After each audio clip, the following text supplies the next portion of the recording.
Dans un petit village d'Afrique de l'Ouest, vivait un jeune homme nommé Abou. Il rêvait de quitter la pauvreté et de trouver un avenir meilleur pour lui et sa famille.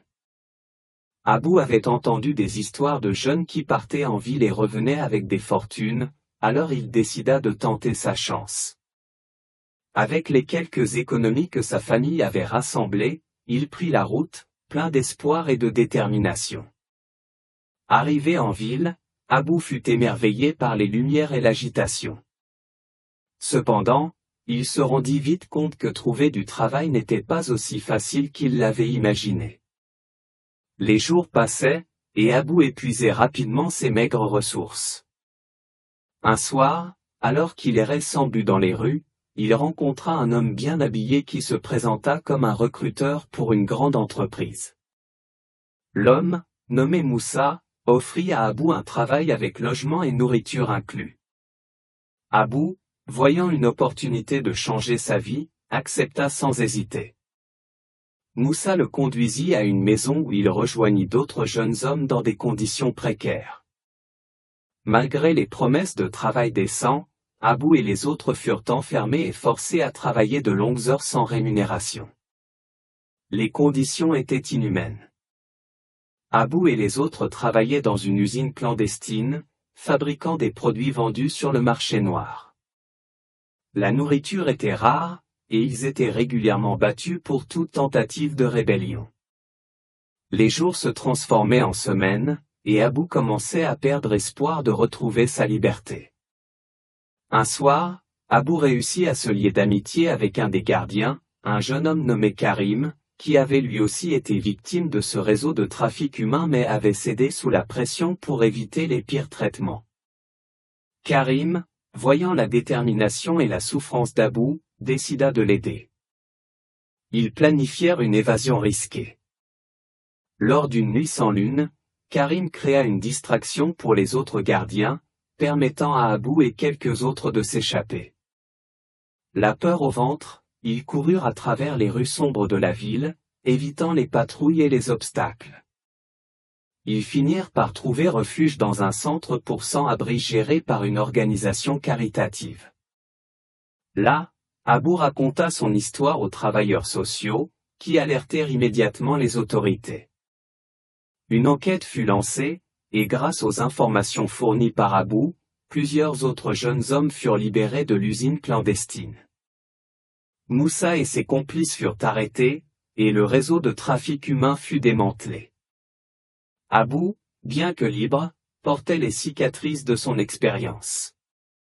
Il reçut des soins médicaux et psychologiques pour l'aider à se reconstruire. L'organisation caritative l'aida également à retrouver sa famille, qui était désespérée de ne pas avoir de nouvelles depuis des mois. Le retour au village fut émouvant, avec des larmes de joie et des étreintes chaleureuses.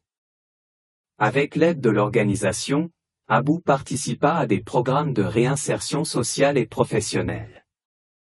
Il apprit des compétences qui lui permirent de trouver un travail décent et de reconstruire sa vie. Bien que le chemin fût long et parsemé d'embûches, Abou ne perdit jamais sa détermination et son espoir de vivre une vie meilleure. Abou devint un porte-parole contre le trafic humain, partageant son histoire pour sensibiliser et prévenir d'autres jeunes des dangers qui les guettaient. Il travailla avec des ONG locales et internationales, aidant à mettre en place des campagnes de prévention dans les villages et les écoles. Avec le temps, Abou retrouva une certaine sérénité. Il utilisa ses propres revenus pour aider sa famille et améliorer les conditions de vie dans son village. Il devint un symbole de résilience et d'espoir, prouvant que même après les pires épreuves, il est possible de se relever et de reconstruire sa vie. La communauté, reconnaissante, se rassembla autour de lui pour le soutenir dans ses initiatives. Abou ouvrit un petit centre de formation dans son village, offrant aux jeunes des compétences pour éviter qu'ils tombent dans les pièges des trafiquants. Son engagement permit de sauver de nombreuses vies et de renforcer la communauté. Chaque année, Abou organisait une journée de sensibilisation où il invitait des survivants, des autorités et des membres d'ONG à partager leurs expériences et à éduquer le public. Cette journée devint un événement majeur, attirant l'attention des médias et des donateurs. La vie d'Abou, autrefois marquée par la souffrance et la peur, se transforma en une mission de compassion et de justice. Son histoire continua d'inspirer beaucoup, rappelant que le courage et la solidarité peuvent triompher des pires adversités. Le village, autrefois plongé dans la pauvreté, commença à prospérer grâce à l'esprit de communauté et à l'engagement d'Abou. Au fil des ans, Abou construisit un véritable réseau de soutien pour les victimes de trafic humain. Il collabora avec les autorités pour renforcer les lois et protéger les jeunes vulnérables. Sa vie devint un témoignage vivant de la force de l'humanité et du pouvoir du changement positif.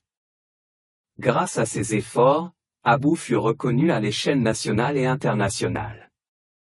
Il reçut des prix et des distinctions pour son travail humanitaire. Mais pour lui, la plus grande récompense était de voir les sourires sur les visages des jeunes qu'il avait aidés et de savoir qu'il avait transformé la souffrance en espoir. En fin de compte, Abou montra au monde que même dans les moments les plus sombres, il existe toujours une lumière. Et cette lumière, alimentée par le courage et la détermination, peut illuminer le chemin vers un avenir meilleur pour tous.